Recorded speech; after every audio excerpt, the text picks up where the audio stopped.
Hey guys, so this is a video on the order of operations. Now, I kicked off the order of operations in class by giving you some funny sentences and how this kind of relates to English in a way. So let's look at this. The correct use of commas. Well done steak. Some of you guys like cooking, like eating steak that is cooked well done, right? And then on the other hand, though, well done steak. Like, man, that steak did something awesome. Well done steak. Now, those two meanings are completely different. The way that you like your steak cooked versus something great that the steak did. And the only difference is that comma, right?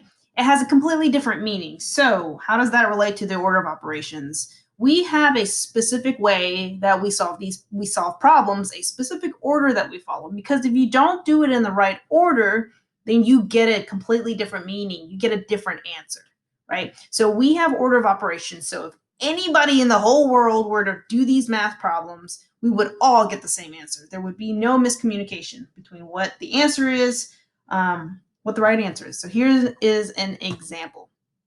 Let's make myself a little bit smaller here so you can see. We have 9 plus 3 divided by 3. Okay, now there's a couple different ways that we can do this. So let me show you what I mean by getting two different answers. Some people might think, okay, 9 plus 3 is 12. And then when I divide by 3, my answer is going to be 4. Okay, some other people might do this problem and think 3 divided by 3 is 1. And then when I add that to 9, my answer is 10. Right? But no, this is the same problem all the way across the board. This problem only has one right answer. There's only one thing that it equals. And we did these in two different orders, so we got two different answers. This is why we have a standardized order of operations that we always do. We always follow the exact same order so that we can always get the right answer for anybody who's doing this problem. Okay, so this is why the order of operations exists. The answer is 10, by the way, not 4. Okay, so how do we figure out the order of operations? Before we even start, you always want to work from left. I'm gonna make this really big and dramatic. Left to right. Okay, it's just like how we read a book. Don't change it up. We're always reading sentences from left to right. You're always going to solve problems from left to right. Okay, that's our first point of information that you need to know. Left to right. All right, what is the order? There are two ways that you can remember this order. Okay, some people just say PEMDAS, right? PEMDAS, whatever you want. Some people also say, please excuse my dear Aunt Sally, so that they can eventually get to the order PEMDAS. PEMDAS. What does that mean? It stands for parentheses, exponent, multiply, divide, add, subtract. Okay, so the first letter there, you can see PEMDAS, you can see, please excuse my dear Aunt Sally. Now, something that I did very intentionally, okay, parentheses. You always start with parentheses no matter what. You start off with grouping. If you see parentheses, you might see brackets, okay? Parentheses is what we'll see a lot in 6th grade, so we're going to call it parentheses.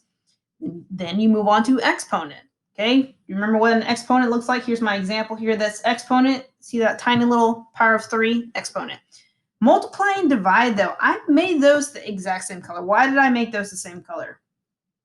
Once you get down to multiply and divide, you need to be looking for both of them at the same time. Look for parentheses, you look for exponent. Now you're looking for multiplying and dividing. Okay, you're looking at those at the same time. Multiplication doesn't always be division. It's whichever one comes first from left to right. When you're reading your problem from left to right, do you see multiplication or division? They come at the same time. Same for adding and subtracting. Once you get down here, it's add or subtract, whichever one comes first from left to right. Okay, so always parentheses, always exponent, then multiplying or dividing. Here, I'll write this or. Add or subtract. Okay? And you'll see how I write PEMDAS down on my paper when I'm solving these problems. Right now, okay, so when you get a problem, please use paper and pencil, okay? You might be able to do this in your head, but the chances of you making a mistake are much higher if you're trying to do this in your head. So don't be lazy. Just get a piece of paper out, write this down. You'll write down your problem, and then what I want you to do, somewhere on your paper, on the side, on the top, wherever, write PEMDAS. And you'll see how I write this. I write this on the side for parentheses, exponent, multiply or divide. I'm going to put them side by side. Okay, add or subtract. I'm going to put them side by side to remind myself that I'm looking for both of those things at once. And then I'm always working from left to right. Okay, so let's take a look at this problem. 6 times 3 squared minus 7 times a negative 2. We're just going to go down PEMDAS. Okay, don't freak out. No reason to freak out. We're just going to go down our letters here. Parentheses. Do I have a parentheses? I do. I do have parentheses. Let's look inside here. Is there anything for me to do in there? No, it's just a negative 2. There's no multiplying, dividing, adding, subtracting. There's nothing for me to do inside the parentheses. It's just a plain old negative 2. So I'm going to say that I'm done with parentheses. Do I have an exponent? I do have an exponent. I have this exponent right here. 3 squared. Okay, so I'm going to go ahead and do that 3 squared. Remember that is 3, 2 times. 3 times 3, which is 9. That's my first step. And I'm going to leave everything else the same. I'm just going to bring them down. So let's keep this 6 minus 7 times negative 2. See, so you'll notice everything else stays the same. The only thing I did was that E for exponent. Okay, done with that. Multiply and divide. I don't see any division. I do see multiplication now. I see 2. Here's a multiplication problem, 6 times 9. And then here's a multiplication problem, 6 times the negative 2. Which one do I do first? Well, we're working from left to right, so we're going to do 6 times 9 first. We'll get 54. Everything else stays the same. Don't change anything else. We're going to do one step at a time. And then I'm going to do this multiplication. Okay, so 7 times a negative 2. If you want to draw your face, remember we used one of our tools. It's this face, positive 7 times a negative 2. It's a sad face, so it's a negative answer, a negative 14, and then keep everything else the same. Okay, so this 54 still stays there, minus a negative 14. So we're done with multiplying and dividing, and now we're going to add and subtract. We only have one thing left, and for this, remember, if you see a minus a negative. See these two negatives side by side? This is what I call the super trick in our notes. I want you to draw a line connecting those two negatives and use that parentheses. It's really like plus. Okay, so 54 minus a negative 14 is the same thing as 54 plus 14. So our answer here, this is our last step, is to add these and we get 68. Okay, so you're just doing step by step, making it smaller until you get your answer. Some people in elementary school, you might see this as the pizza method. We start off really big and we're getting small. Some people in elementary school also want to circle your answer like a pepperoni on top. Okay. All right, I got plenty more examples. Stick around. You can pause the video whenever you like if you want to try one of these on your own and see if you get the same answer as me. All right, we have a new problem. It looks like a bunch of stuff. Don't worry. You wrote down PEMDAS on the side of your paper or on the top somewhere. Okay, we're just going to go step by step. Do I have a parentheses? I sure do. Right here. 12 minus 4 is 8. And we're going to keep everything the same. Bring everything else down. Don't even touch it. Okay, that stays there. That stays there. Done with parentheses. We have no more. Do I have an exponent? I sure do. Right here. 3 squared, remember that is 3 2 times. 3 times 3 is 9, and then keep everything else the same. Don't touch it. Okay, multiplying and dividing. I don't have multiplication, but I do have division. I only have one division, so I'm going to go ahead and do that. If you want to use the faces tool, you can do that. So we have a negative 24 being divided by a positive 8. Okay, so that's going to be sad. And then, let me get my pen back. So this is going to be 3. It's going to be a negative 3 plus 9. Okay, and now we're just going to add and subtract. Let's finish this off. Negative 3 plus 9 is going to be 6. Okay, now you can see how we start off with something really long, and we are slowly doing part by part until we get our answer. Right? So this is kind of that pizza shape here we have. And if you want to circle your answer, you can do that as well. Okay. Ooh, what is this? We have a fraction. No worries. We can do this. We're going to do the same thing we have been doing. Let's just follow our order of operations PEMDAS. Do we have parentheses? We do. Let's take a look inside this parentheses. 12 over 4. Okay, I gave it away. When you see this fraction bar, think division. When you have a fraction, it is division. It is 12 divided by 4. You say, Miss Shea, I just can't remember that. Just can't do it. Okay, think about, look, it looks like a division symbol, doesn't it? It's like as if we replace the dots with some numbers. Okay, so when you see a fraction, I want you to think division. It is division. Okay, so I'm going to go ahead and get rid of this. Let's do our parentheses. What is 12 divided by 4? 3. And then keep this. Don't get rid of that don't get rid of this power. Don't forget about this guy. We got to bring this down. All right, and then we're doing our exponent. We have another 3 squared, which is 3 times 3. It's 9. Keep everything else the same. We don't have any multiplication division, so don't worry about it. Do we have adding, subtracting? Yes, this is our last step. -2 plus 9 is 7. Okay. Okay, what if the whole thing is a fraction? What if the whole thing is a fraction? We know that this fraction bar means division, right? It looks like a division symbol.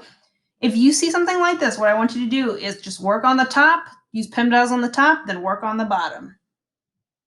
Okay? Complete the top, complete the bottom. So let's look at each part on its own. Okay, so let's just look at this top here. Do we have parentheses? Nope. Do we have an exponent? We do. What is 6 squared? Remember, that is 8, 2 times 8 times 8, not 8 times 2. 8 times 8, which is 64. Okay, now keep everything else the same.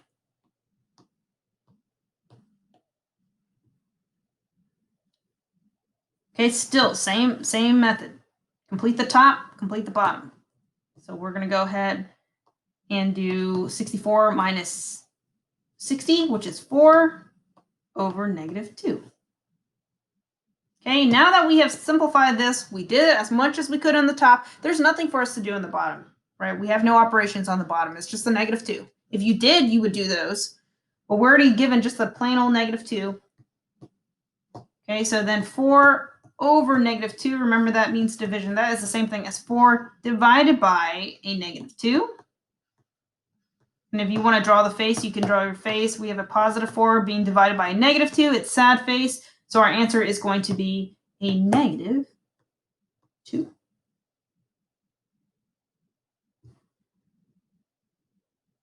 Okay, so again, if you have you have a huge fraction with that long fraction bar, just complete the top, the numerator, complete the denominator if you have to, and then just divide.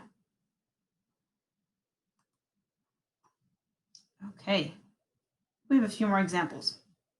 Same process each time. Do we have a parentheses? We do, so let's go ahead and do that first. 10 minus 4 is 6, and keep everything the same. Don't forget that exponent. Okay, then exponent is next. 6 squared is 6 times 6, which is 36, plus 8. We don't have any multiplying and dividing, so don't worry about that. Adding and subtracting is going to be our last step. 36 plus 8 is 44. This one's a good one. You can really see the pizza shape here. Okay, and then that's our answer.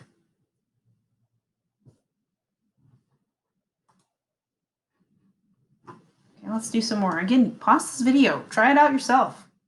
See if you get the right answer. And then if you don't, watch how I solve it and see where your mistake was. All right, parentheses first. Do we have parentheses? We do have a parentheses, but there's nothing for us to do in there. It's just the -9. It's just telling us that there's a -9. Okay, so I'm not going to worry about the P. Do we have an exponent? We do have one exponent. 5 squared is 5 times 5. Right, that's 2 times, so it's 25. Everything else stays the same. Don't change anything else. We're doing this one step at a time. Okay, exponent. Multiply and divide. Are we multiplying and dividing anything? We aren't. You know, something that I noticed right here, we have minus a negative. What can I do? I can use my super trick. Make this Draw a line all the way across connecting those negatives. And we are going to add. Okay, and then perfect, right in time for our add and subtract of our order of operations. We're going to work from left to right. So we're going to start over here. 14 plus 9 is 23 plus 25. We're going to go ahead and finish this. 23 plus 25 is 48. It's not that bad. Not that bad. Oh, okay, we're done.